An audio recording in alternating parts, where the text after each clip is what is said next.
Welcome back to Kings of the North. Landis, do you know what I'm doing right now? Woo! You know what I'm doing right now? Oh, Eric's got it. We call this flexing resiliency. Woo-hoo-hoo. Doug Lesmerises, Bill Landis. Welcome to our Monday Kings of the North, where we recap what happened in week 3 and what happened the most in week 3. Look at that. Look at those guns. Is that You've been working out? That's the most that resiliency has ever been flexed right there. Oh, the dogs. Landis, we're going to lead with how hard the South can cram it, because we are feeling crammy on this Monday. Then we're going to run through all of our Northern awards, teams of the week, teams that changed our minds, teams with questions, guys that blew our minds. We will hit every single Northern team. We'll drop our rankings, but we're going to lead with the Georgia Bulldogs, because the point, Bill Landis, Doug Lesmerises, our producer, Mike Yerstowski, the point for us here, Bill, is that being of the North also means calling out the South when it needs to be called out, because we don't think anybody else is going to do it. Does this feel like one of those days where it needs to be done? Yeah, mostly. I will say, in sampling what I usually sample of like national college football podcast kind of stuff, I think people have been on it about Georgia. Like, no, I haven't seen a whole lot of let's give Georgia credit for pulling out a win in Lexington, but there's definitely enough of that out there that we can tell them to cram it. How much sample? You do a lot of sampling? You sample through the weekend? I sample a little bit. I mean, I listen to like two other things. Yeah. It's not a large sample, but I don't listen to any like, Southern based stuff. So I'm sure they're talking about how the dogs really showed America what they're made of. I was reading Dog Nation this morning, and Dog Nation, I think, had an article that said like takeaways from Georgia's win in Kentucky, and like the first takeaway was just, how good of a coach is Kirby Smart to get the boys to a place where they can really pull out that win in Lexington. I was like, okay, all right, enough of that. Man, it takes a lot out of you to flex your resiliency. You know what I'm saying? Yeah. Been flexing my resiliency. So the reason we're making fun of flexing resiliency is because that was a phrase in a headline that was on ESPN.com. Yeah. About Georgia flexing its resiliency, which we noted. And again, we're not here to tell you that Georgia is a terrible football team. They are not a terrible football team, but they, like most football teams, are a flawed football team. They're not a perfect football team. They're not an unbeatable football team. And that's all. And we feel like we have to make that point because too many people still fall in the trap. They should have lost. I think it's fair to say, I think the phrase Georgia should have lost to Kentucky is a truthful phrase. Do you think it is? Maybe could have. I don't know about should have. Kentucky's offense is awful. Like, I don't know if there was just enough. Like, clearly there wasn't enough there to muster a loss. I don't know about should have, but could have. Looked bad. Yeah. So here's part of the point. This is the thing. This is what I thought was really special about Kentucky is they tried to pull off this upset of the #1 team in the country. This is where I thought Kentucky really separated themselves as a program, and you understand like it's not easy, and every week is a grind, especially in the SEC. And the thing that I thought Kentucky did really well was nothing. What do they do? And I'm not here to rip Kentucky, but Georgia would have lost to 20 teams, maybe 30 teams on Saturday. I think Kentucky is the 57th best team in college football. And they did nothing. The thing that they did was on third down, they rushed 3 and dropped 8. And then that meant that Carson Beck couldn't find anybody open. This was not about Kentucky. Sometimes a good team plays a lesser team, especially on the road, and that team hangs, and it's about the underdog. It's about, man, give those guys credit. This, I thought, was not that at all. This was all about Georgia and what Georgia is and isn't. Now, one of the things Georgia is right now is injured. They didn't have Warren Brinson or Mykel Williams, two of their best defensive players. Mykel Williams, people think, is going to be like a top 10 pick, right? He sprained his ankle in week 2. He did not play against Kentucky. Georgia now has a bye week, and then they play Alabama. Alabama has an off week this week as well. So it sounds like that injury for Mykel Williams is the kind of injury where he should be back for Alabama. So that's real. They also lost Tate Ratledge, who is is he their best offensive lineman? Would you say one of their guards, one of the better guards? Yeah, I mean Is that fair? he's really good. Yeah, he's really good. And it sounds like he's going to be out for multiple weeks. He went out during that game. So that's a big loss for Georgia, right? So we are talking about legit dudes who are injured. That's a fact, right? It is a fact. Yeah. Although Georgia has recruited well enough in the offensive line, not that it can replace Tate Ratledge, but it should be able to absorb a little something up front. But yeah, they're banged up a little bit on both lines. But that's a part of it. That's one part of it. And we will take your likes. Robbie's reminding us, we'll take a like. If you want to subscribe, if you want to tell a friend, we certainly appreciate you guys for being here. Georgia's obviously going to play good defense, but there's not anything that Kentucky did. Brock Vandegrift, the former backup quarterback at Georgia, who just transferred to Kentucky, he had like a nice scramble on a third down that was a pretty big play. I think Kentucky's starting running back is hurt. Kentucky doesn't have, this is what sometimes a team like that will have a guy that'll scare the life out of you. They have a first round pick at an important spot. I don't think that's Kentucky, right? Like, I don't think there was anything. This was just an average football team. You could have put any team in that situation. And Mark Stoops, and we'll get to Mark Stoops in a second. I mean, it wasn't like a great coaching job. It wasn't like some brilliant tactician who had something special for the Dogs. No, I don't think so. And Kentucky, when Kentucky has been good, it's been pretty good on the offensive line. I don't think this is a good Kentucky offensive line year. This is not a good Kentucky team. You said average. I think it's a below average team. It's a below average power conference team for sure, I think. So there are not many, in my opinion, redeeming qualities about the team that just took Georgia to the wire. Clip it, Mike. Clip that. I'm all about t-shirt slogans. There are not many redeeming qualities about the team that just took Georgia to the wire. True fact from Bill Landis. So this is about Georgia. Who scares you offensively for Georgia? Because here's what they were doing. Yeah. When Kentucky was dropping 8 and rushing 3 and getting pressure, there was an early third down where they dropped 8, rushed 3, and Ernest Green, their left tackle, got smoked. And they got pressure on Carson Beck with 3. But there was another third down where Georgia and offensive coordinator Mike Bobo, he's not just your Bobo. He's not my Bobo. He's everybody's Bobo. He's our Bobo. They ran 5 routes, like on 3rd and 4. They ran 5 routes right to the sticks and had a bunch of guys just turn around and wait for the ball. And there's just 8 guys for Kentucky, like a wall across the field. And I think this might have been on that play.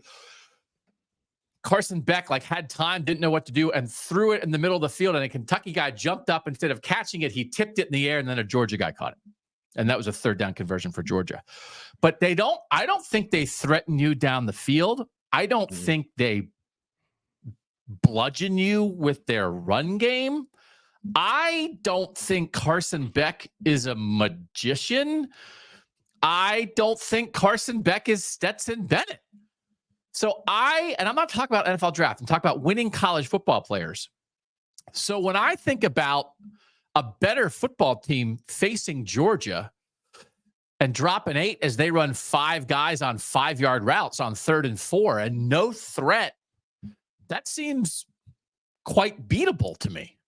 Yeah, I don't think that there's much that's terrifying about Georgia's offense. I thought that coming into the year. It's honestly been true of Georgia for a few years outside of Brock Bowers. They don't have a Brock Bowers. I thought Oscar Delp, their tight end, would be. I didn't think he was going to replace Brock Bowers. I thought he was going to be pretty good. I think to this point he's been a little underwhelming.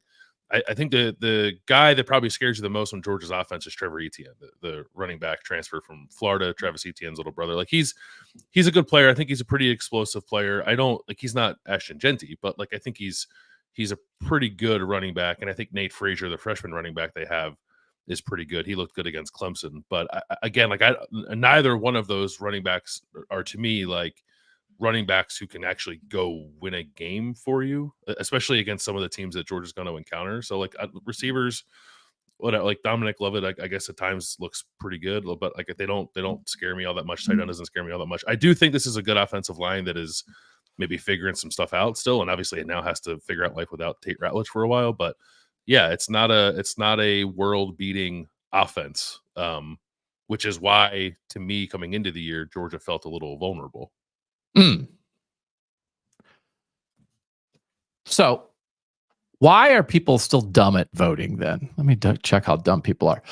So credit to the AP poll that there were 40 people of like the 60 or so that did not vote Georgia number one this week. So Texas, as a result, is the new number one in the AP poll. Georgia is too.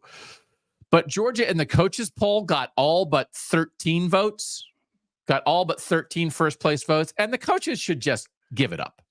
They don't care. I understand they have more important things to do, but they don't care. They don't try, or they have some backward view of football in their brain that is not reflective of, what's the word I'm looking for? Reality. So we're not here to tell you Georgia's terrible, but we just like the idea that they are an overwhelming number. Texas should be number one. Is there any doubt in your mind that Texas should be number one? No, Texas should be number. Texas, no. I think, should be unanimous number one based on how things have gone this far. Yeah. So I just think let's go to our rankings right now. Then we'll come back to our Cram-o-meter in a second because Mike, we'll pull up my rankings first. I have Georgia 8th. This is what my AP poll would be. Why is Tennessee? What is there anything that tells us that Tennessee's not better than Georgia? Tennessee's winning every game 100-0. I don't know. I think Ohio State has a more dangerous and functional offense than Georgia, and just as good of a defense. I think Penn State and Georgia look kind of alike right now, and Penn State has a better win at West Virginia.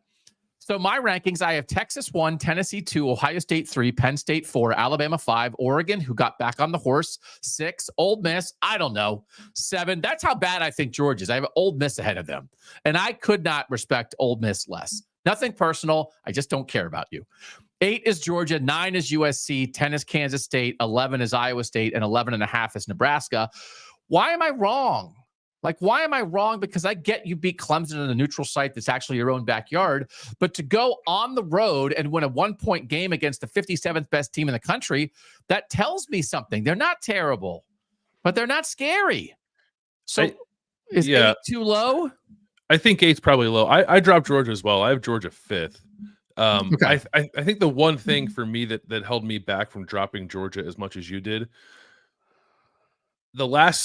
Georgia's last 3 trips to Lexington have been 13-12, 16-6, and 14-3.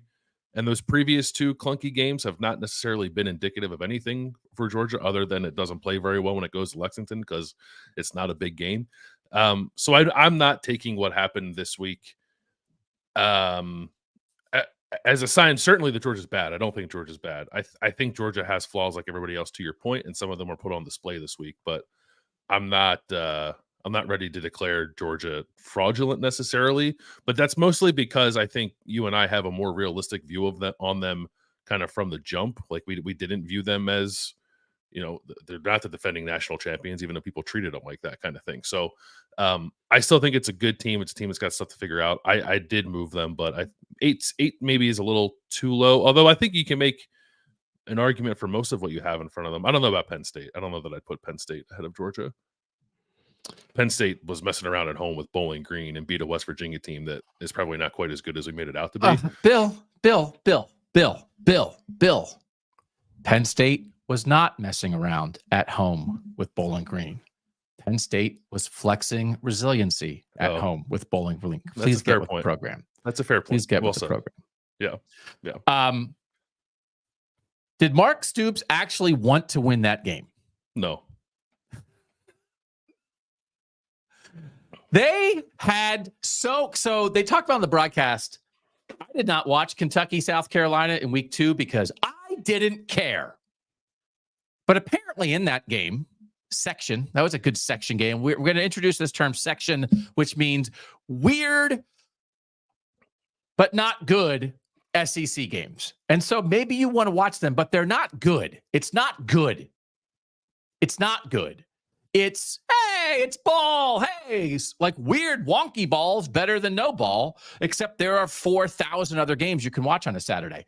So that was a section game. They got their doors blown off by South Carolina when they started the broadcast. This is what Greg McElroy, son of the South, said. Kentucky is coming off maybe their worst performance of the Mark Stoops era against what appears to be an unstoppable force in Georgia. So, like, that's where we start and we end at flexing resiliency. We start with Kentucky just played the worst game they ever played, and Georgia is an unstoppable force. And after a 1-point win, it's like, well, this is that's what blows my mind, right? The pregame is unstoppable force, and the postgame is flexing resiliency. In a world where Mark Stoops, so he went on a 4th and 1 in his own territory against South Carolina and didn't make it. And they said in the broadcast he regretted that. So the way that he showed his regret was by deciding that he was not going to go on a 4th down all game, no matter what. Coaching. What did coaching. they punt? So they punt. What was the punt situation? It was like 4th and 8 from like midfield with, I don't know how much time. Yeah. Like the audacity to think that you might get the ball back. Yeah. Punting the ball at the end of the game the way that Kentucky did with any chance to win the game was hilarious. Yeah, Mark Stoops knew when that game got inside of 5 minutes to play and it was a 1-point margin, he knew he was getting his extension already, so he didn't have to go try to win. It was close enough. It was close enough for him to get an extra 1.5 mil and a couple more years tacked onto that bad boy. Do you think he has a flexing resiliency clause in his contract? Every time Mark Stoops forces a top 25 team to flex its resiliency, he gets another year added to his contract. Yeah. Hey, guys. Hey. Listen, man, we made them. All you want to do when you're facing the number 1 team as the country is make them flex a little resiliency. They had another one. There was a play in the second quarter. No, it was early in the third quarter. Kentucky had a 3rd and 8 from the Georgia 28, and they just handed it off. Yeah. And they ran for 6 yards to make it 4th and 2, and then they kicked a field goal. So if you're going to run it on 3rd and 8, you're already in comfortable field goal range. You're in mid-40s comfortable field goal range with a great kicker. Why are you running if you're not going to go for it on 4th and 2? Because why are you running? Okay, we're going to get a closer 4th down. You're not trying to get 4 extra yards for the field goal that your good kicker's already going to make. Right. Then if you're going to run, then if you're just going to kick the field goal, then throw on 3rd down to try to pick it up. So Kentucky played not to win the whole game multiple times. And Kirby Smart played not to win. They had a 4th down. I had a 4th and 1 at midfield where they could have gone for it, and they did like a hard count and then called the timeout or whatever, took the 5-yard penalty and punted. Like Georgia wasn't going for it either. What are we doing? So I thought, like, why? I guess it's like, why would Kentucky play this way? And the answer is playing this way basically got Mark Stoops the Texas A&M job offer, kind of. Yeah. So this is enough, but it's the whole house of cards of how the SEC is fraudulent in this particular way. It is that the middle is never as good as you think, and when a team in the middle challenges a team at the top, it is typically viewed as, boy, that team in the middle is great, and it's a lie. It's an absolute lie. So let's not lie to ourselves. Georgia looked vulnerable as all get out and would have lost to 20 different teams. And Kentucky did not put the pedal down to try to win this game. And there's nothing. Kentucky's fine. There's no reason to come in here and rip Kentucky. But there was nothing special about this, and Georgia should have lost. I think should have lost is fine with me. Not just could have. I think should have is fine. I think you can rip Kentucky for not trying to win the game. Okay. Also, is it like a Buffalo Wild Wings situation where Greg Sankey's calling down to the Kentucky sideline and it's like, hey boys, just run that thing on 3rd and 8 and then go ahead and kick that short field goal. Keep it close, keep it tight, let the dogs flex some resiliency, but don't try too hard to win the game. We can't have Georgia actually lose it. Boys, we're trying to get 5 in the playoff, and Wildcats ain't going to be one of them. Let's not, let's not make them flex that resiliency too hard. Come on now. Yes, we're not calling out a conspiracy, but it was awful. I'm happy to. It would at least help explain it, because otherwise there is no explanation for running on 3rd and 8 want to go with kicking a this? field goal on 4th and 2. You're good. You are good with us approaching. The SEC is now officially throwing games to its best teams to ensure it gets teams in the playoff. Yeah, it's creating narrative. You have to do it. Hey, Mark Stoops, man, that guy knows how to create a narrative. Grit. I'm gonna get a visor because Kirby doesn't wear a hat like this, right? Nah. This is what a fan would wear. But Kirby wears a visor, and I'm going to work on my Kirby. I don't have my Kirby down at all. It's a little deeper. It's a little deeper. Yeah. I feel like it is tight-lipped, right? Mm-hmm. I think I can get in range of it. So I vow that. I vow that to this audience that I'll work on my Kirby. Oh, what's Doug doing? Why is Doug locked in this room for 3 hours working on his Kirby? 1,000. My Cram-o-meter is 1,000. Mississippi State lost to a MAC team. Billy Napier's about to get fired. Vanderbilt lost to Georgia State, who hired their coach last week. And the best team in the SEC and the best team in the country now has 2 quarterbacks. And of course that should be good, but oh mama. Like, aren't we, if we're cramming it, sometimes you cram it. This is like overeating, right? You're shoving it in. I don't want any more quarterbacks. Take this, Arch Manning. Take it. So they're getting 2 quarterbacks shoved down their throats in Texas. Arch looked really good. Quinn Ewers is probably going to miss at least this coming week, but it's not a long-term thing. Any chance, as we ponder the Cram-o-meter, that this could get a little testy in Texas? Yeah, I think so. Okay. Like Red River is not too far down the road here. Texas has 2 games and an off week, and then it's time to play Oklahoma. Like, yeah, I think if I'm assuming Quinn Ewers will be back by then, but if Quinn is a little like whatever in that game, you're going to hear the loudest Arch Manning chant you've ever heard in your life. So, yeah, because having 2 good quarterbacks has never derailed a team in the past that I can think of. No. And Billy Napier, again, this is one of those where, thank goodness, we don't have to worry about this too much. Everybody thought Billy Napier was maybe going to get fired this week because somebody had a report. Somebody's always got a report. And then it's like, nope, not a report. I don't know. But Florida's in bad shape. And that should be one of the elite programs in the SEC and has not been in a very, very long time. And it's just a mess. But it's just a typical... It would be a mess anywhere, but it's more of a mess in the SEC when this kind of thing happens. A third-year coach who now has 2 bad losses in 3 weeks, and people are just ready. They'd rather have no coach. Just let DJ Lagway play quarterback and be the coach than keep Billy Napier around the way Gator fans are acting right now. I'm actually surprised we're sitting here on a Monday afternoon and he's still the coach. Are you? Okay. I thought he was done. I would have an opinion on that if I cared. I don't care. Yeah, I don't. Do what I mean, you're I just want to do. enjoy the mess, right? I just want to watch it. Why shouldn't you? Why shouldn't you fire a coach after 3 weeks? Because all it means is if you fire him after 3 weeks, that you should have fired him in the offseason. So, yeah, but you know, but what else you would get too is if and when they fire Billy Napier, you're going to get a lot. You're going to get 3 months of Lane Kiffin, the Florida speculation, while he's trying to get Ole Miss to the playoff. It's going to be great. Oh, that would be good because that could then derail Ole Miss as well. Oh no, now I'm in favor of it. Now you just gave me a reason to care. Fire. You might also get some Eli Drinkwitz too. I think the two. You're going to get a lot of Eli Drinkwitz, a lot of Lane Kiffin. More Lane Kiffin than Eli Drinkwitz, but you're going to get some of both.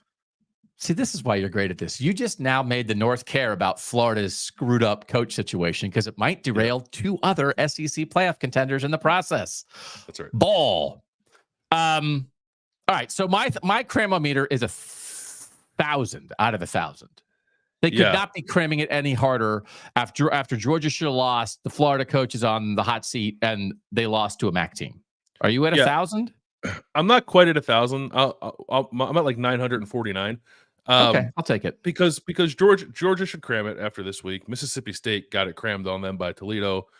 Billy Napier's getting crammed on him. The one thing that kept me from 1,000 is like, and this is outside of the SEC, I suppose, but like UCF got a huge win in the Big 12, beating TCU. Coming back and winning that game. Missouri beat Boston College. Like, that's a good win. Good South over the North win. So, Memphis went Bama, Madison. Yeah. And then Memphis, which is also in the South.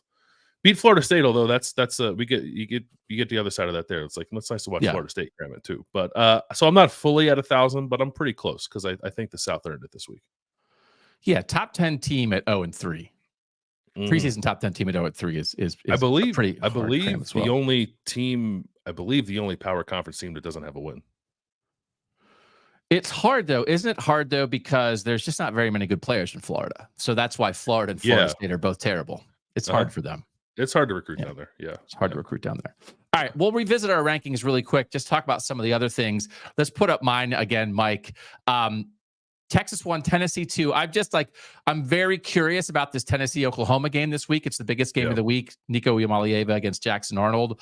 Bama, I had them off last week, and I had Oregon. Like, they weren't in my top 11 last week. Oregon and Alabama, they both proved that obviously they should be that. But, like, okay, prove it again, and you deserve that then. I thought I want to have a conversation later in the show of whether we think like Kansas State should be now the favorite in the Big 12. I thought to do that to Arizona. We'll discuss it more. It was a big deal.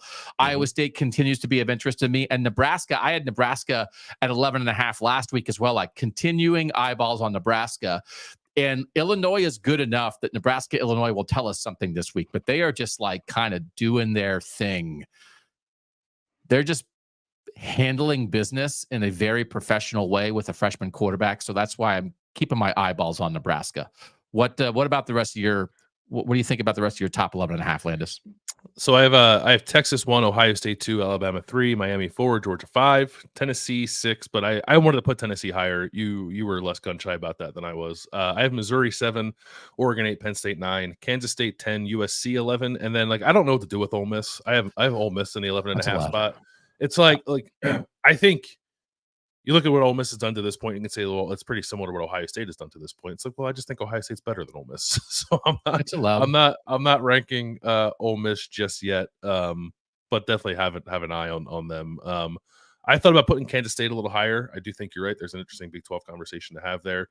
I liked Missouri's win against Boston College. I know Missouri maybe in some respects didn't look awesome for the entirety of the game, but I think Boston College is pretty good, and Missouri beat them mostly handily at home. So at home, yeah. I don't have I don't know. I think you and I kept Miami high. Like Florida stinks, so like the shine of that win that Miami got is a little less than it was a couple of weeks ago. But then Miami also handled business last week. Like they're just playing really well. So I'm okay with Miami being 4, but maybe that's a little too high. Okay. Before we take our quick break, we do want this to be a community here, and we want this to be Northern football fans who care about different teams and maybe have different local rooting interests, but care about college ball in this fashion. And so when you have stuff like this, then you have things sometimes where like real life stuff happens. And so I just want to shout out our guy M, who sent me a message on Twitter, and he recently had a child, and there's just a couple things happening with that it sounds like it'll be okay, but it's a stressful situation. There's a couple things that family is dealing with, and that's what we want to be ideally for you guys, because there are a lot of people out there who are watching. When I say a lot of people, Bill, I mean everybody. Everybody watching this is more important to society than we are. We had a big conversation before the show that I got extra lights. It's like, oh man, Doug is just making the world a better place. His lights came in. There are fewer shadows in his background, and the world's just a little bit better. Are we kidding ourselves? What are we doing here? So you guys are out there doing things that actually matter. And we are here attempting to briefly distract you, bring you a little happiness, make your life a little bit, less stressful for 5 minutes or 15 minutes or 90 minutes, however long you join us. And so, M, we're here for you. We got you. If we can give you a little break, that's great, but everything's going to be okay. And all that stuff matters more than this. This is just ball. But that's the whole point of all this, Landis, is that this is sports at its best. It's why we want fans to be happy, because life can be hard. So sports should not be difficult too. So we want fans to be able to enjoy their teams. And we're grateful for anybody who takes time out of their actually important lives with their jobs and their families and their faith and everything else that like really matters, just to listen to a couple yahoos talk about whether Georgia's ranked too high. So anyway, M, we got you, man. Yeah, no doubt about that. Hope everything works out. All right. When we come back, we're going to do our awards, teams that changed our mind, our teams of the week, teams we're excited about, all that and more next on Kings of the North.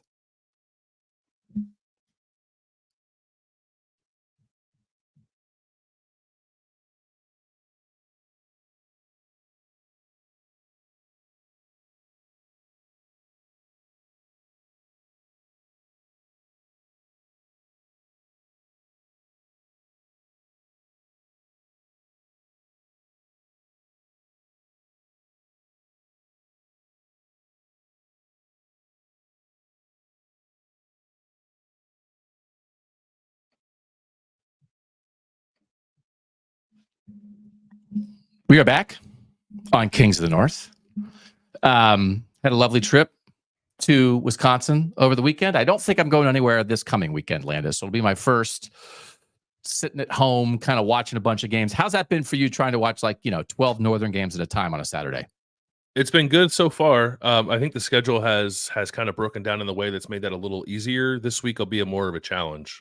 We got a lot of night bangers in the North this week, so we'll have it covered. But it's been good. I've enjoyed it the last 2 weeks. Okay, let's get to our weekly awards. We do it here every Monday on Kings of the North. We're starting this week with the team that changed our mind. Landis, who's the team that changed your mind based off what happened this weekend? Yeah, sorry, it's the Indiana Hoosiers. I had Indiana, and I think I was trying to temper my own expectations because I love Coach Siggs as much as the next person. Yeah. I in my preseason win total projections is like they're going to have a winning season, but maybe it'll be a little bit of a rough road to get there. No, I'm not there anymore. No. Okay. I'm now He's not doing there anymore either. Yeah, no, he was never there. Yeah. I'm now doing the thing with Indiana's schedule that I was doing with Iowa's schedule coming into the year, which is like this team might win 10 games. Okay. Really good start to the season for this team. Just hammered UCLA. UCLA is not good, but that's what it should look like if you're a good team playing against UCLA on the road. And it's like Indiana just had its way with UCLA. It's played very well through 3 games. It is Indiana. Offense, number 9 in yards per play, number 6 in scoring. Defense, number 3 in yards per play, number 12 in scoring. The transfers are like all hitting. There's always that risk when you make your roster mostly out of transfers. Like, is this going to gel? I guess it helps that a lot of them are from the same team, right? James Madison. But even the guys who aren't from James Madison are playing really well. And I'm looking at Charlotte this week, Maryland next week, at Northwestern. It's off. Then it's Nebraska, Washington, at Michigan State, Michigan, off again at Ohio State, Purdue. Indiana right now, I think, is favored in all but 2 of those games. It's not going to be favored at Ohio State. It's not going to be favored against Michigan. I don't think at home, although check with me later in November when that game happens. And maybe it will be. This is a team that I think can win 9-10 games. And I'm not saying Indiana's going to make the playoff because that'd be an insane thing to say. But I'm paying attention. I'm paying attention because it's a very friendly schedule. Hold on one second. Do you want this at your house? Yeah, it's the Hoosiers banner. I feel like we're talking about should we hand the dragon statue back and forth every week. I maybe should also give you the banner of the team that you are most enthused about. And this is a big deal because you like the hire of Curt Cignetti, but you weren't all the way there like in year 1 with how much they're actually going to win. And now here we are. Do you think this is great offseason roster building and player acquisition? And again, they were good at JMU. They brought a bunch of JMU players. Curtis Rourke is an experienced quarterback. Or is this just what happens when you take a really good coach and plop him in somewhere and he coaches his butt off? I think it's both, right? I think this is a really good staff that has a very clear idea of how it wants to win and a clear idea of how it wants to like instill that culture within its players. But it's just been expedited because they brought so many players from their previous program with them. And I do think there's a lesson here. And like I'm not trying to dog players when I say this, but like merely filling up on transfers without any consideration to where the transfers come from, I do think can be a bit of a pitfall, which is to say, like, I think bringing in transfers from winning programs matters. And James Madison is a winning program, obviously, but even like Curtis Work experienced a decent amount of success at Ohio, and like his teammate Miles Cross, the receiver that they brought with him, did the same. So I think there's something to being intentional about where you're bringing players from if you're going to go into the portal. And it seems like Indiana has done a really nice job with that so far. Okay, so that's a team that changed your mind in a positive way. The team that changed my mind is not in a positive way, and it's Kansas. And I picked Kansas to be upset by UNLV last week, but I went back and double-checked that show, and I said it was about the spot. Coming off a tough road loss at Illinois in a short week, playing in a 20,000-seat stadium that's not their home stadium because they're under construction, and UNLV being geared up for it. But I said it doesn't mean I think that Kansas is not good. But maybe what happened makes me think that Kansas is not good. So Jalen Daniels started that game on Friday night, 7 of 8 for 100 yards. The rest of the game, he was 5 of 16 for 53 yards with 2 picks. The last 2 weeks in losses to Illinois and UNLV, he's 30 of 56 for 294 yards with 2 touchdowns and 5 interceptions. Lance Leipold labeled it a fragile situation right now, just with not, I think, with who's going to be the quarterback, but with trying to figure out what is happening with this. Jalen Daniels said, like, the picks are different. It's different things that are happening. They look like they can't throw. And they're going to West Virginia this week. It's going to be a super interesting game of like 2 wounded teams who are 1-2 and had much higher expectations coming into the year. I'm super curious about West Virginia, Kansas, but if I just thought like, hey, you get in a spot and, things happen, like Jalen Daniels, they're giving the ball away and it's killing them. And this is a guy who's been like a really good quarterback in the past. And I don't know what it is, but it's 2 straight weeks.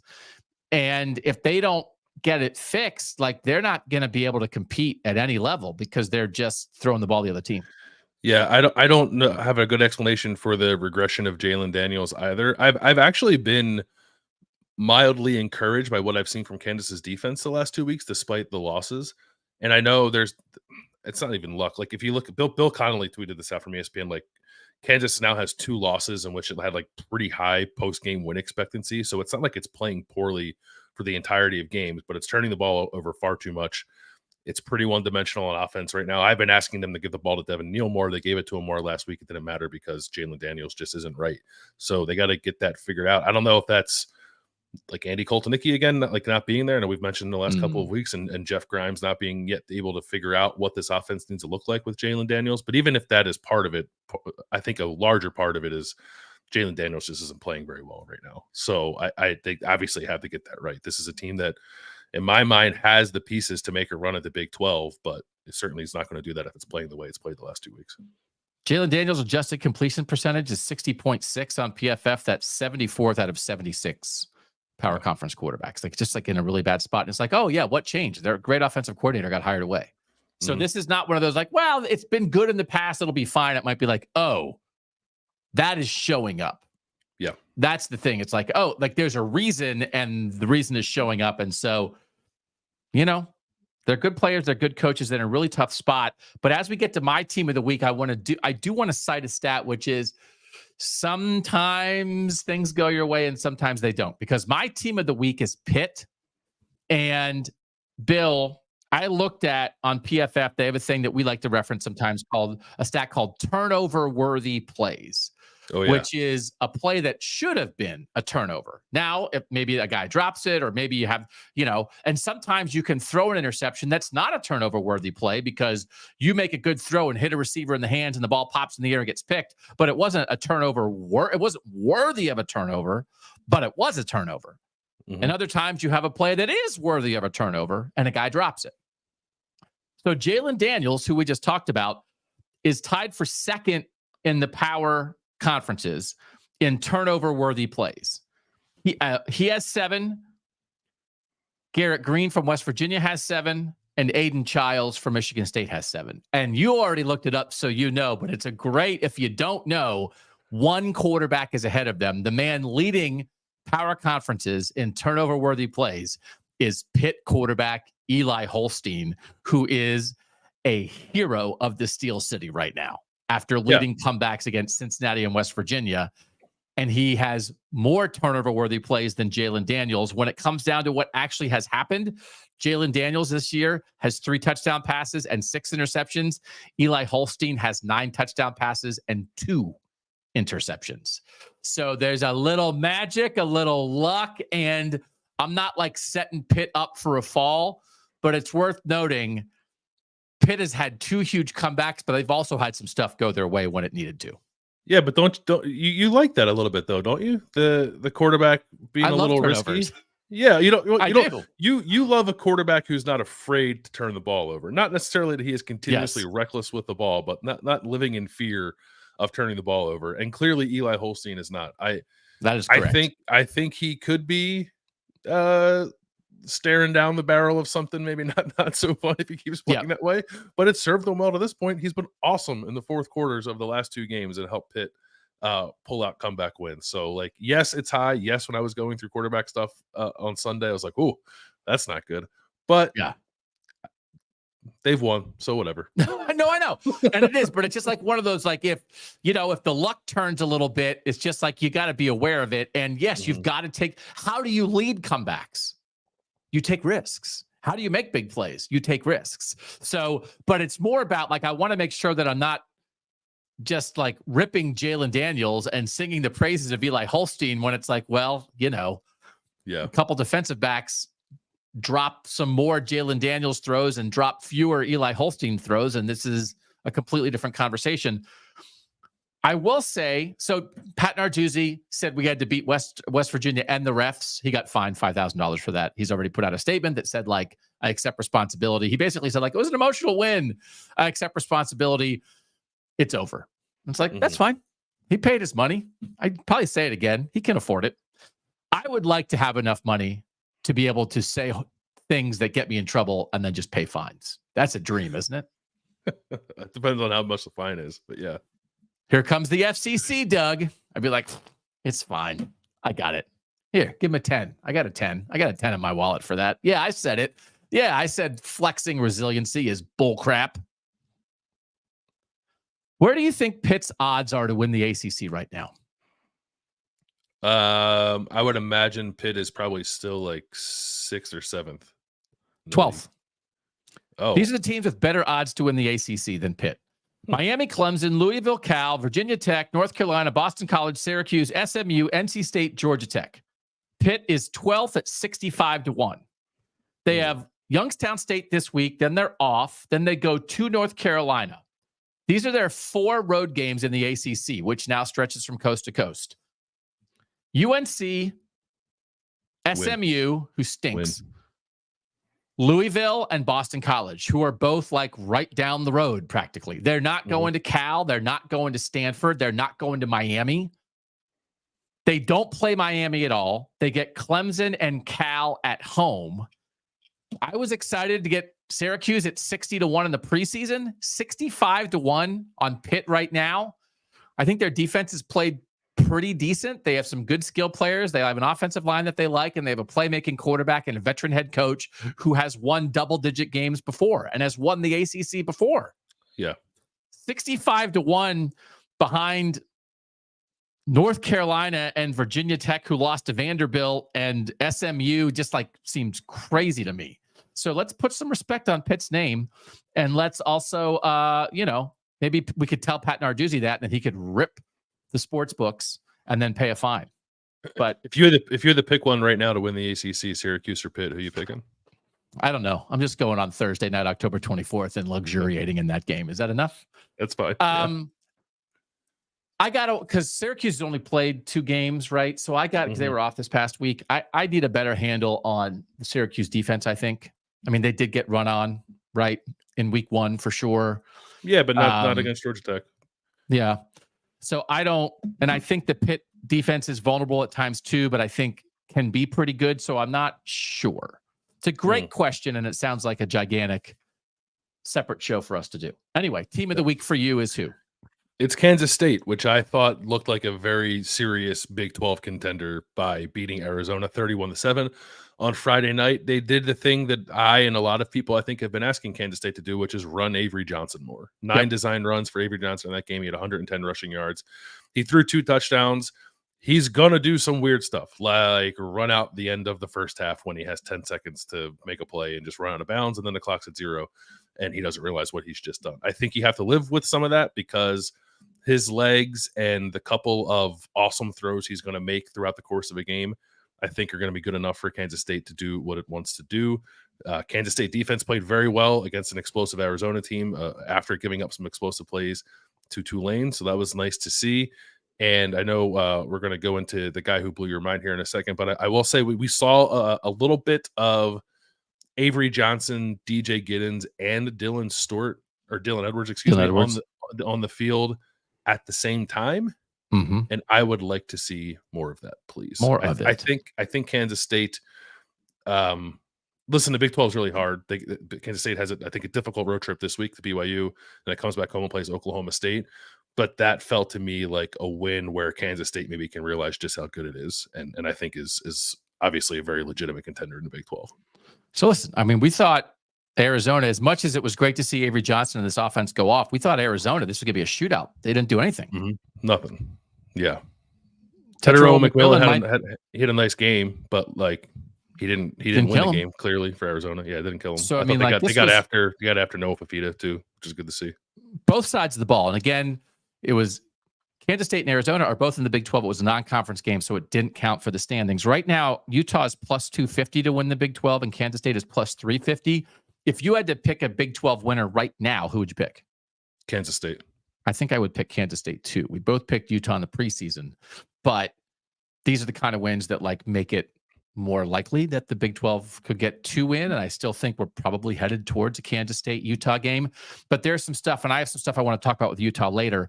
There are, and I don't know how we're going to do it. I want to do a show. I thought maybe we'd do it today, and we're not going to because we have too much to cover.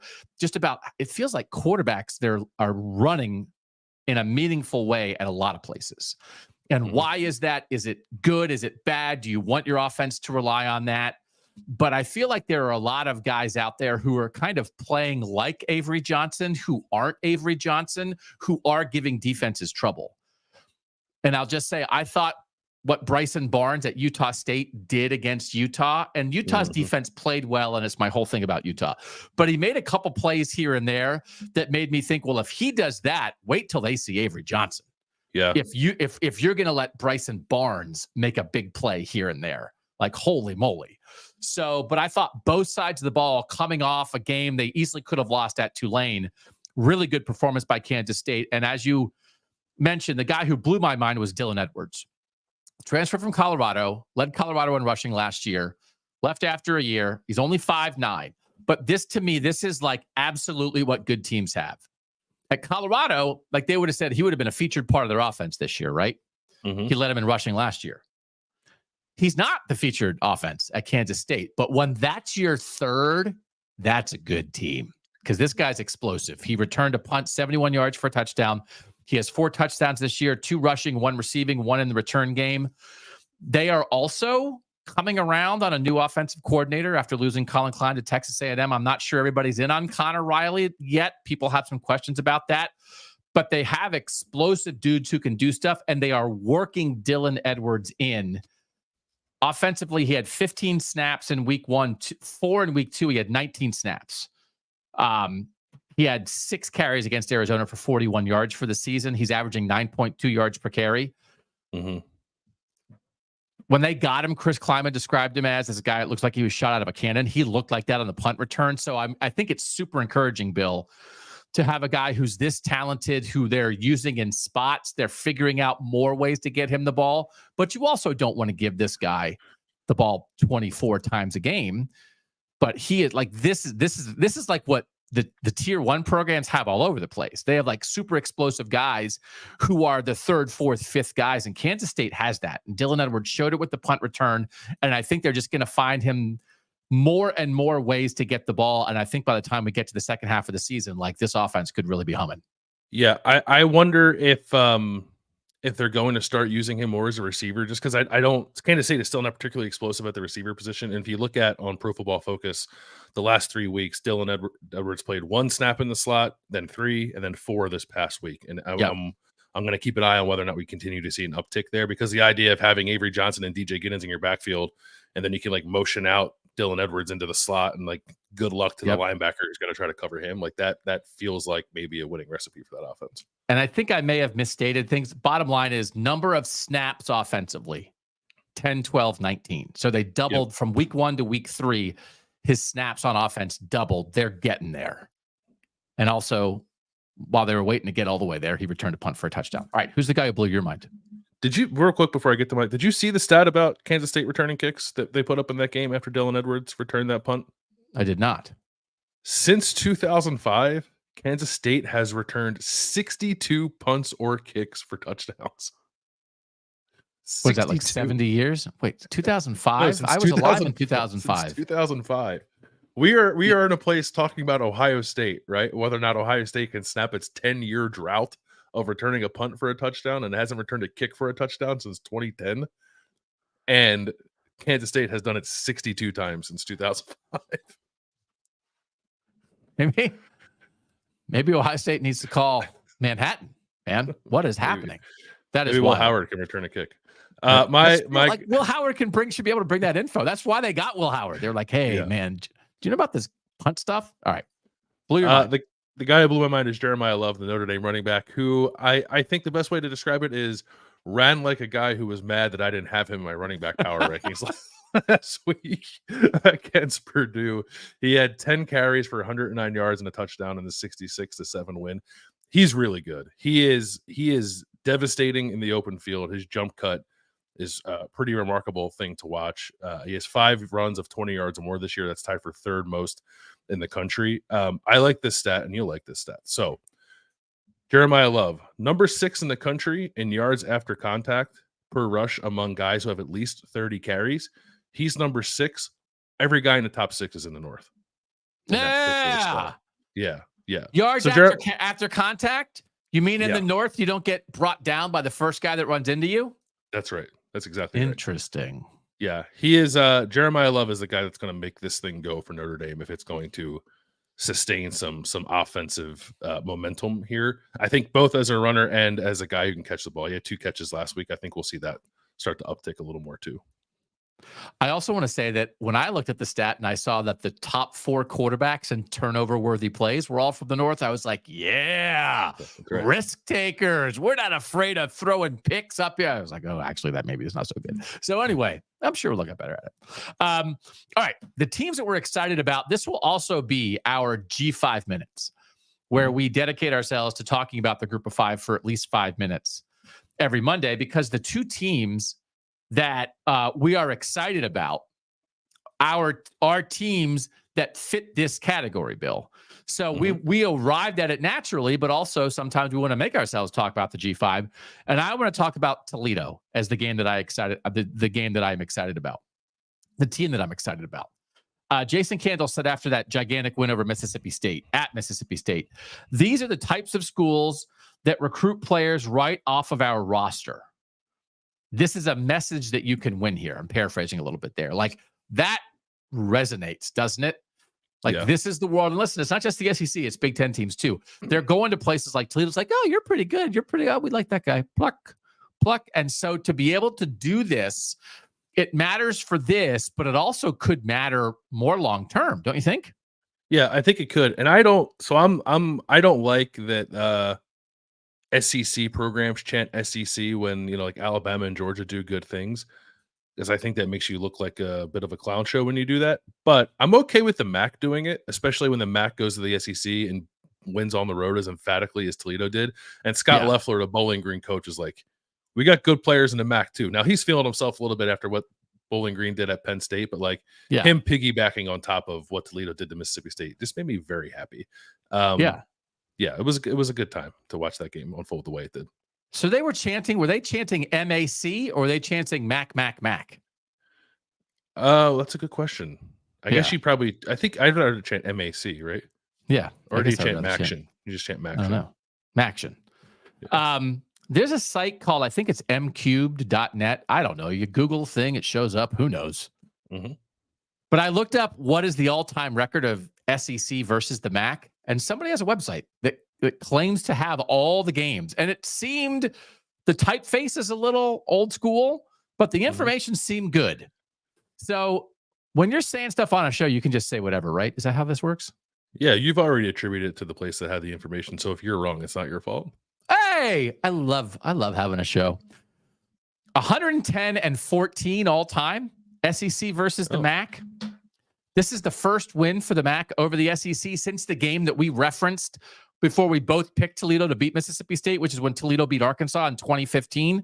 The most recent MAC win over the SEC before that was 2004, Ohio over Kentucky. So this is just the second MAC win over the SEC in 20 years.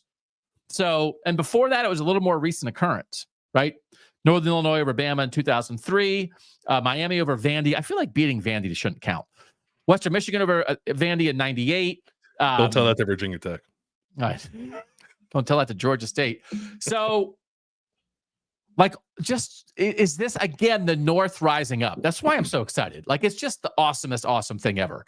So, wanted to give more props to Toledo. Tucker Gleason, their quarterback, 23 of 28 for 285 in that game. Good game plan. Like, just good players, good game plan, good coaching, good attitude. Like, they just went. And again, this isn't a squeaker, man. So to go to SEC country, I don't care. No excuses from the SEC. It's a new coach. Whatever. You got drummed by the MAC. Cram it. What team are you excited about? Washington State for its Apple Cup win against Washington on Saturday. It was an awesome game, I thought.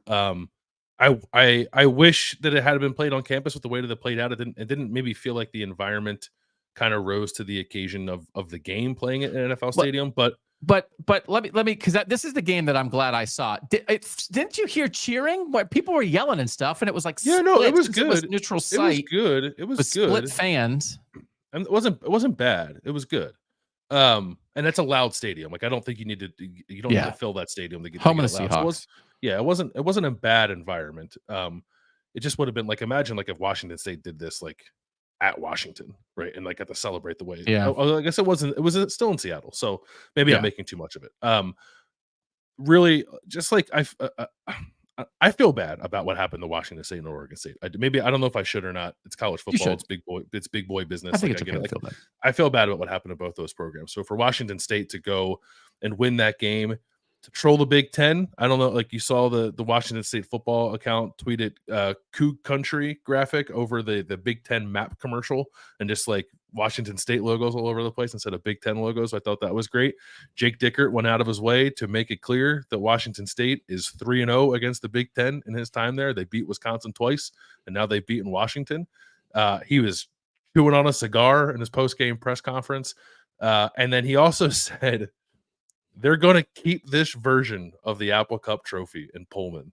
And he said, this is a Pac-12 trophy. We'll get another trophy. We'll bring that to the game next year. But that trophy that they won on Saturday, he intends on that trophy never leaving Pullman, which I also love, because if you're from Washington State, it's like, screw the Big Ten and screw Washington. We won this game. This trophy's ours. You're never going to see it again. I fully respect that.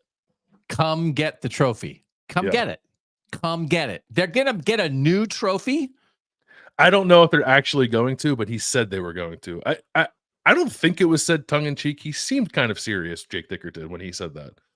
So you want to go to Pullman this offseason? Investigate Trophygate? You want to do that? You up for it? That. Yeah. All right, let's do that. Also, John Mateer, Apple Cup legend, forever and always. Is he a long torso, short legs guy? Because there's a certain way that he runs. He's a scooter. And they're just guys who run like that. I mean, he can move, and he did it again, just like he did the week before, which is why I picked Washington State. But like, there's something about him. He stiff-armed a defensive tackle on one of the touchdown runs. It was like, okay, that's what this is going to be. Yeah. So you're excited about Washington State. I'm glad I watched that game. This is the game that I'm glad I watched. 57,567, the official attendance in a place that says it holds 68,000. So not a sellout. Husky Stadium last year, they had 71,000. So it's 14,000 fewer fans at the game than last year. Not great. I was wondering, like, do you maybe do this now? Is this what the Apple Cup becomes? Like neutral site, although it's not neutral because it's just not at the Huskies at Husky Stadium, but it's still in Seattle. And then, you're watching stuff. People want it on campus. I get it. But I kind of thought it was cool that it was like the stadium's split in half, right? And it's sort of like, I sort of thought, can we get to Oklahoma, Texas here? But Oklahoma, Texas is a true neutral site between the two campuses. So they'll get back to campuses. It's a 5-year agreement. This one at this Seattle Seahawks neutral site. And then the next 4 years, 2 and 2 at the campuses. So they're getting back to that, which it seems like the fans want that. Great. We're always in favor of campus games. But like good back and forth. We talked about the terrible Jed Fish play call at the end, but like guys were making plays. Giles Jackson, Will Rogers just throws the ball deep to Giles Jackson. He was 3 for 3 on passes of 20 yards or more for 115 yards, including one was a touchdown. Will Rogers will just play action and tell Giles Jackson to go. And like they had a couple great connections. In addition to the scramble where he stiff-armed the defensive lineman for a touchdown, Washington State called a quarterback draw from the 25 on 3rd and 20, and he scored because he cut outside and his 3 wide receivers put up a wall of blocks. Quarterback draw on 3rd and 20. And they scored on it. Unbelievable. So, like, it's a really tough loss for Washington, but, like, there was a lot to this game, right? There were big plays back and forth, and I think it gave reason to people to cheer, gave people a reason to cheer, which is what you want. So, yes, it's in September. It's not the end of the year. I want to talk about this later on our future show. Do you think we could get to a place where the Big Ten would adjust the schedules to allow Oregon and Oregon State and Washington State to play non-conference games the last week of the year? The way they do it in the South, where South Carolina and Clemson played non-conference last week of the year. Georgia and Georgia Tech played non-conference last week of the year. If people want this in November instead of September, should the Big Ten make that happen? I think the Big Ten should make it happen. Yeah. The Big Ten is no longer averse to playing conference games in September, early September. We just saw one between Indiana and UCLA. Teams have opened the season with conference games in the Big Ten. Yeah. So just reconfigure the schedules for Oregon and Washington so they can play that game where it's supposed to be played. So let's think about that. All right. Game that you were glad you watched. It's a Cincinnati-Miami, Ohio game. We talked a little bit about it on Saturday. I said that I thought that the margin was not necessarily reflective of how much better I thought Cincinnati was there. Miami played well. Miami hit big plays. I think Brett Gabbert was trying to will Miami back into it. But the main thing I want to talk about is it's one guy. It's Nathan Hawks. He is the kicker for Cincinnati. He is a transfer from Division III Wittenberg, who was there for 2 years, put himself in the transfer portal, didn't get a whole lot of traction. So he just enrolled at Cincinnati and then told Kerry Combs, like, hey, I used to play football. I'd love to get a tryout to come play for UC. He makes the team. He was their kickoff specialist last year. He won a battle during the week of the Miami game to be Cincinnati's field goal kicker that week. He had not kicked the week before. He had not kicked a field goal in Division I football until last Saturday against Miami, Ohio. Because you brought this up about citing this guy, and I was like, oh, but Cincinnati missed a 29-yard field goal at the end of the first half against Pitt that swung that game. But that wasn't him. Not him. He won the job in a battle during the week, had not kicked in a field goal prior to that, and then became the first Cincinnati kicker in program history to hit 2 50-yarders in one game. He hit from 55 early in the game, and then he hit from 50 to ice the game, and that kick would have been good from 70. He absolutely drilled it. Just like a really impressive performance out of a guy who was a Division III kicker 2 years ago, who willed himself onto the Cincinnati roster and then basically won them the victory bell. The Wittenberg Hammer. What are we doing? We got to get that. The Wittenberg. We got to get that guy on the show. Yeah. You want to get him on the show? We probably can get him on the show. Yeah. Cincinnati's been good to us. I think we already had the Cincinnati punter on the show. Now with the Cincinnati kicker. Yeah. Oh, that's so good. Well done by you. Congratulations to Cincinnati. Big win. All right. A couple more categories, and then we'll run through every Northern team we haven't talked about. All of that next on Kings of the North.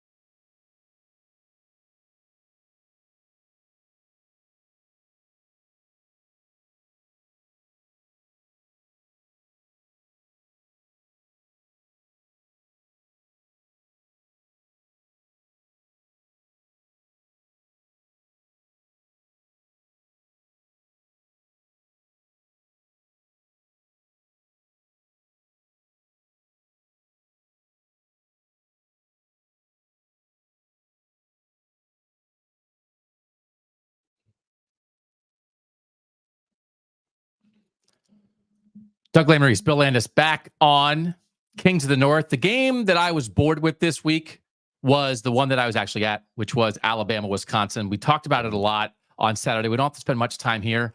I will say, like, double checking, every time Wisconsin made a mistake, Bama scored a touchdown. Wisconsin got stopped in 4th and 1, Bama touchdown. Wisconsin fumbled, Bama touchdown. Wisconsin missed a field goal, Bama touchdown. Wisconsin fumbled again, Bama touchdown. So you can't make mistakes against a good team. Alabama made them pay for it. In 2015, Wisconsin on a neutral site lost to Alabama 35-17. And I remember that game. And like that, at that point in time, that was exactly a matchup Wisconsin was never going to win. It's like a neutral site. It's a fake tough game for Alabama at the beginning of the year. It's in Arlington. Alabama won the national title that year. It was the first game of the season. Derrick Henry was the starting running back for the first time and ran for 3 touchdowns. And Wisconsin had 40 rushing yards in that game. It was Paul Chryst's debut. And that was when they played before. And everything about that game to me was that's not where Wisconsin wants to be. And now here we are 9 years later, and it's home and home. That's better. Wisconsin's trying to elevate, and it just didn't work out. A lot of backlash for Luke Fickell right now. A lot of backlash on Luke Fickell, which is not surprising, but they've got to compete better than that in that game. But I am maybe a little surprised by the amount of backlash because people, and there's just even some former players and stuff, we talked about it Saturday, Bill, but I think there's a swath of fans who are really nervous about this attempted identity change, and they're not sure what to make of it. And it's causing them to question the coach.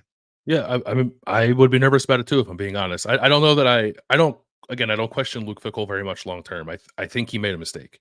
I think it's a mistake that, frankly, if he wanted to correct it right now, would be warranted. I just don't think it's going to work. I don't think Luke Fickell is that kind of guy who's going to pull a trigger that quickly. But I'm on alert for that to happen at some point this year, even in light of the quarterback situation with Tyler Van Dyke being injured. I think if I had to guess right now that at some point this year, Phil Longo will no longer be the offensive coordinator there. Wow. Yeah. Okay. That's a call. By the way, as we do this show, there are some coaches having news conferences here on Monday, and our producer, Mike Yarosowski, keeps us updated on that. Couple of big-time injuries for Notre Dame. Bill, Ashton Craig, starting center, gone for the year. Another defensive end gone for the year. Guard Billy Schrauth is out for a couple weeks. Not good win for Notre Dame, but those are some tough injuries.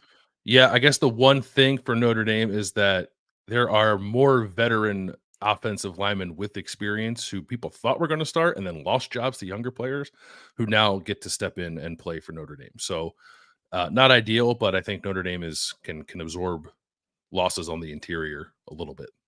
Okay. The game that you got bored with was the Michigan game, but are you bored by this? Sharon Moore has officially announced Alex Orji is going to start at quarterback this week.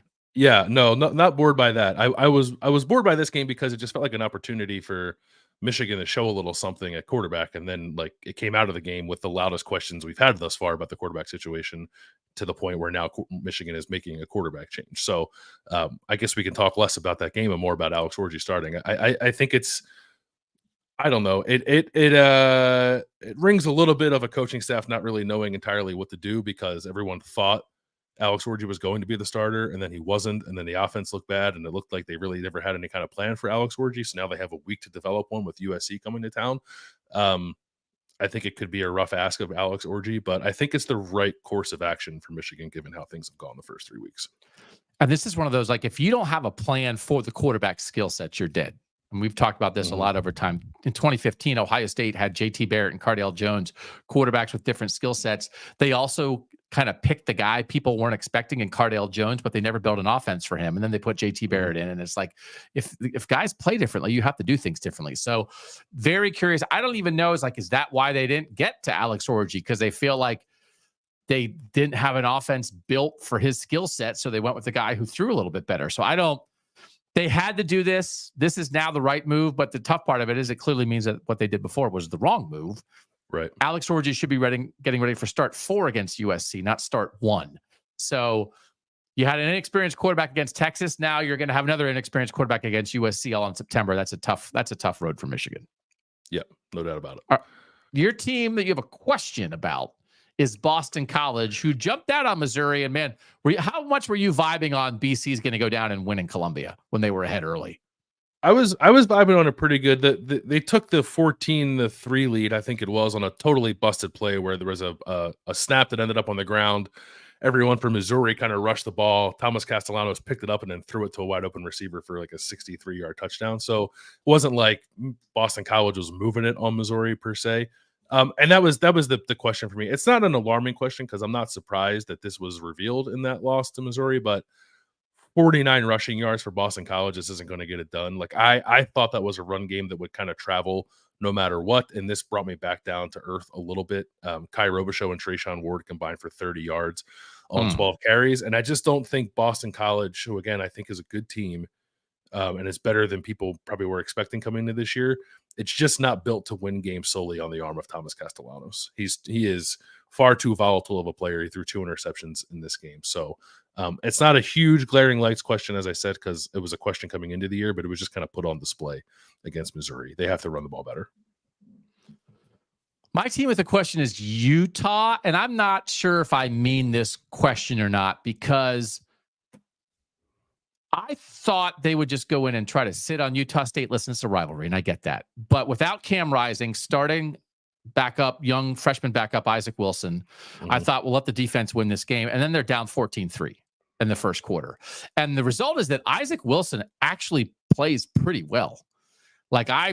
We liked Isaac Wilson in the spring, and we might end up doing a draft of young quarterbacks again this week. And like Isaac Wilson, what the future at quarterback is, the younger brother of Zach Wilson, they are like, I mean, it was a great unveiling for the first family of college football quarterbacks. Except the Mannings kind of ruined it, right? Like, so like the Wilsons, this should have been the Wilson family weekend. And instead the Mannings get all the attention, but the feud between the Mannings and the Wilsons, that goes back generations. That's right. So he's Zach's younger brother. He played well, but then the defense like let Utah State do more than I expected, but they also had 2 really good picks. Smith Soden and Cam Calhoun both made nice plays on the ball in the air and had 2 picks. They wanted to force more turnovers. They did get a lot of pressure on Bryson Barnes. And again, this was a weird game. Bryson Barnes was the quarterback who played at Utah last year when Cam Rising was hurt. Then Cam Rising is back and he transferred to Utah State. But Spencer Petras, the former Iowa quarterback, should be the quarterback at Utah State, but then he wasn't ready to go. So Bryson Barnes played and is like getting revenge on his former team. I don't know, Landis. Kyle Whittingham said they sleepwalked through the first quarter. Again, they're down 14-3. So they wind up with a good win. They get pressure on 16 of 35 dropbacks against Bryson Barnes, which is really good. He was 3 of 11 on passes of 20 yards or more. But they hit big plays on the first 2 touchdown drives. And then again, when they should have been putting the game away, Utah State had a drive where on 3rd and 15, Barnes ran for 14 yards. And on 4th and 1, they completed a 31-yard pass. Then on 3rd and 18, they ran for 13. On 4th and 5, they ran for 17 and scored a touchdown. Anyway, Utah State got up early. When Utah should have been putting Utah State away, they gave up another drive. It was a lot of boom or bust from the Utah defense. Aggressive turnovers, but also gave up some big plays. The question is, did it make me have any questions about the Utah defense going forward when it's quarterbacks in the Big 12 who are going to be a step up from Bryson Barnes? I shouted out a lot of stats and numbers and drives there. That's my question. If Bryson Barnes could make a handful of big plays that mattered, will Big 12 quarterbacks be able to do that to the Utah defense as well? It's a fair question. I guess the thing I would say back to it is Bryson Barnes spent 4 years practicing against Utah's defense, and Kyle Whittingham said they came into that game and changed some stuff because they were worried about that. And he said the stuff that we changed didn't work, but when we played like our normal defense, that looked better. So I think you're right. I think in particular what Bryson Barnes was able to do with his legs is probably mildly concerning. But I don't know that I have huge questions about Utah's defense coming out of that game because it was a fairly unique situation. Okay. Like I was definitely there, and then I was like, that's kind of what made me like, there was a lot of good, and it's kind of a weird thing. So maybe my question is not so questioning. All right, rapid fire now through the rest of our teams, noting that we're not going to talk about Penn State, Ohio State, Syracuse, Rutgers, and Iowa State because they were off. So nothing changed about them. I'm going to start with BYU, 3-0. After a win over Wyoming, they also started 3-0 last year, then finished 5-7. So they got to keep the momentum going. Jake Retzlaff, a little inconsistent, but still 22 of 36 for 292 and 3 touchdowns. They held Wyoming to 77 rushing yards. We've talked about that. Like Wyoming has had a little bit of a disappointing season so far. Listen, man, like BYU had a quarterback battle going in. They didn't have a year they liked last year. 3-0 is 3-0. They just got to keep it going better than they did a year ago. Yep. Fun game for BYU coming up this week, too, with Kansas State going out there. Colorado beat Colorado State 28-9. Shedeur Sanders did his post-game press conference with his entire offensive line standing behind him because last week he threw his entire offensive line under the bus when they lost to Nebraska. Deion Sanders was like, media narratives are trying to drive a wedge between our team. It's like, your son is telling the world that your offensive line stinks. So, like, no one said, hey, Shedeur, do you think the offensive line stinks? He offered that voluntarily. But he made up for it this week by having the offensive line stand behind him. And for as much as we talked about that offensive line, played well against a bad Colorado State team. Shedeur was only sacked one time. They rushed for over 100 yards for only the third time in the 15 games that Deion Sanders has been the head coach of Colorado. And also Travis Hunter is a freak. 13 receptions, 100 yards, 2 touchdowns, 5 tackles, 1 interception, 1 pass breakup. Heisman. Yeah.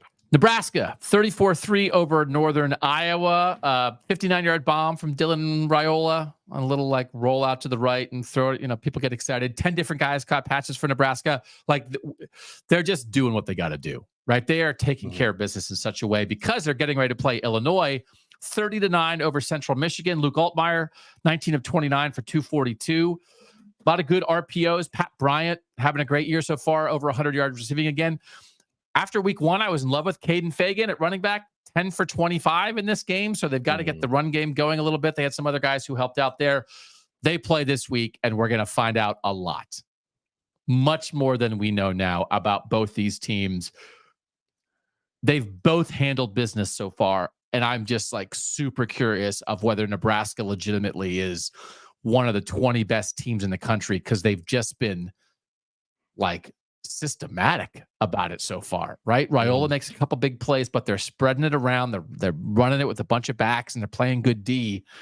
Don't you think like we're going to like Illinois is good enough to let us know about Nebraska at the very least?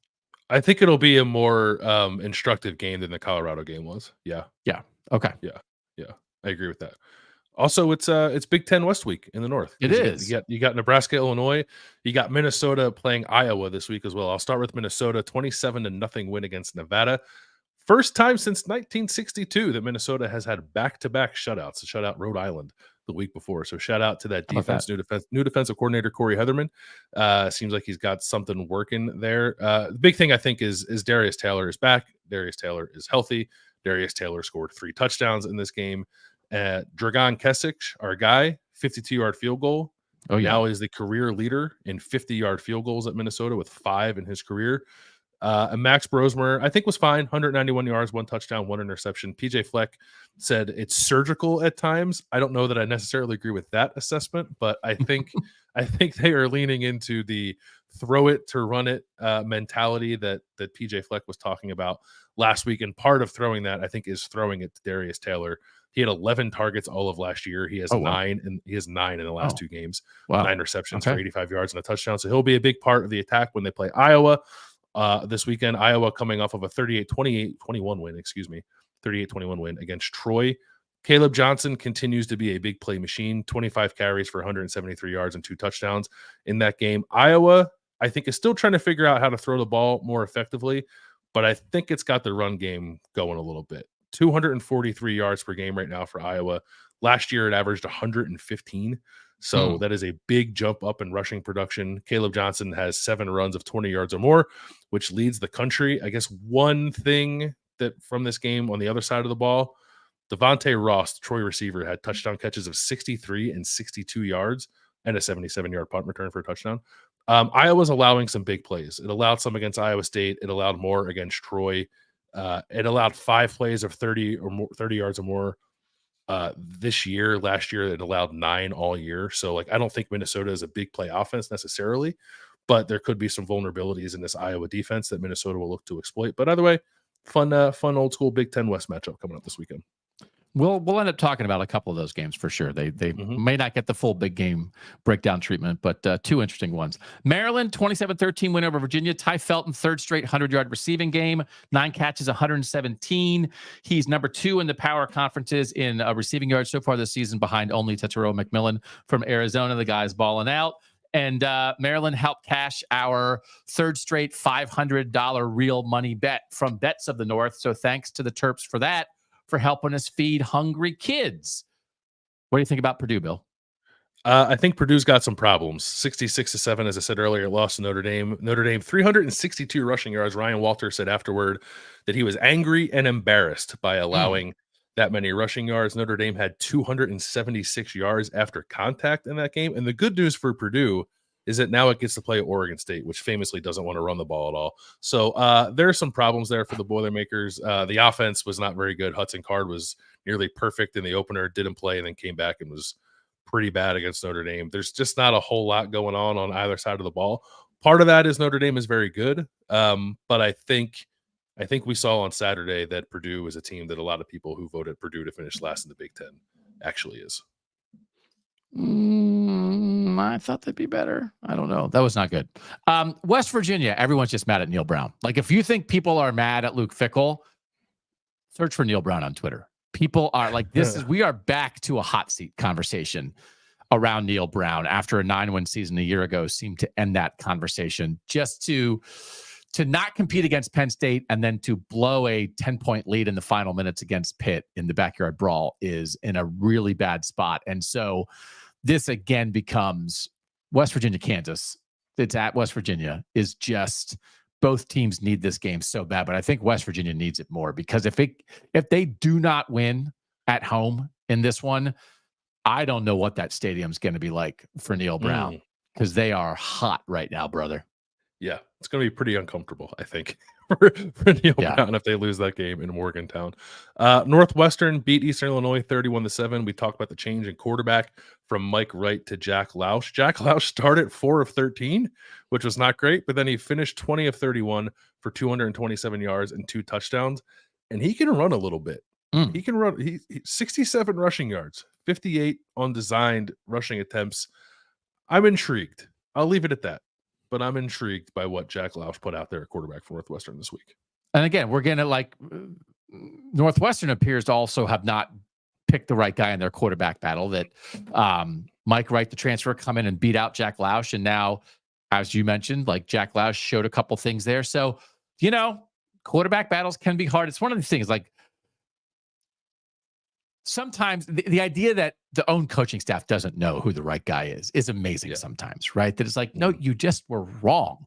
So good job for Lausch in game 1 to get that win for Northwestern. Oregon's fixed. So we spent a lot of time last week on Oregon's offensive line. Oregon is now off this week, and then they play at UCLA, home Michigan State, home Ohio State. So it's about to get real for Oregon, but they are going into their off week with much more confidence in their offensive line. And they deserve credit for figuring this out, for working this out. Dylan Gabriel gave his offensive line a lot of credit after their big win. No sacks on Saturday in their win against Oregon State. From what they wound up doing from their week 1 lineup to what they started in week 3, their right guard moved to center, their left guard moved to right guard, and they had Nishad Strother, a first-time starter, at left guard. And so they kept trying to figure things out. Iapani Lalaulu is the guy who moved from right guard to center. That seems to have worked. And so, credit to Oregon for getting after it and maybe finding a solution to what really was one of the biggest issues in college football through the first 2 weeks of the season. Yeah, the offensive line looked really good. Also, credit to you for getting Lalaulu's pronunciation correct. I think you can call him Poncho. You go Poncho Lalaulu. I mean, I got it. I spend a lot of time, thanks to all the SIDs who put in the game notes the pronunciations, right? So I even realized I called him Micah Bernard last week. It's Mekhi Bernard for the Utah running back, right? It's it's just my bad. It's 28 teams. I'm sorry, but then the broadcast still called him Micah Bernard half the time in the new game, so I felt a little bit bad about that. All right, Michigan State, our last team. Yep. beat Prairie View A&M 40-0. Charles Brantley had a 100-yard pick six in this game. Aiden Childs had 2 touchdowns, ran for 1, threw for 1. It's a good start for Michigan State, right? I think there's still a lot of unknown with this team, but to pull out the win against Maryland 2 weeks ago was very impressive. Back it up with just handling a team the way you're supposed to. They're 3-0 for the first time in a couple of years. It was the first shutout since 2022. So I think there's generally some good vibes there, but I think Jonathan Smith too knows that there are question marks with this team that are certainly going to get tested. I think perhaps even starting this week against Boston College. One thing that did come out of this game is some offensive line concerns. Michigan State had lost its right guard, was playing a different right guard, then that guy also got hurt. So it's down to its third option. It sounds like it's going to be at right guard, and I don't think a team that lost what Michigan State lost roster-wise is built to withstand all that much loss along the offensive line. So something to watch for them moving forward. But good start to the year nonetheless. And it has been announced that September 28th game, when Michigan State hosts Ohio State, will be in prime time. That's going to be on a Peacock game. So 7 o'clock on Peacock. Yeah. Spartans will get a shot, see what they can do against the Buckeyes. All right. Anything for what else you got? Anything we didn't get to? I really want to have a running. Like, are you interested in the running quarterback conversation about the number of, like, I feel like quarterbacks' legs are bailing teams out on third down and when they otherwise can't move the ball. And I'm interested in the distinction between teams who are using that strategically and teams who are doing it because they can't do anything else.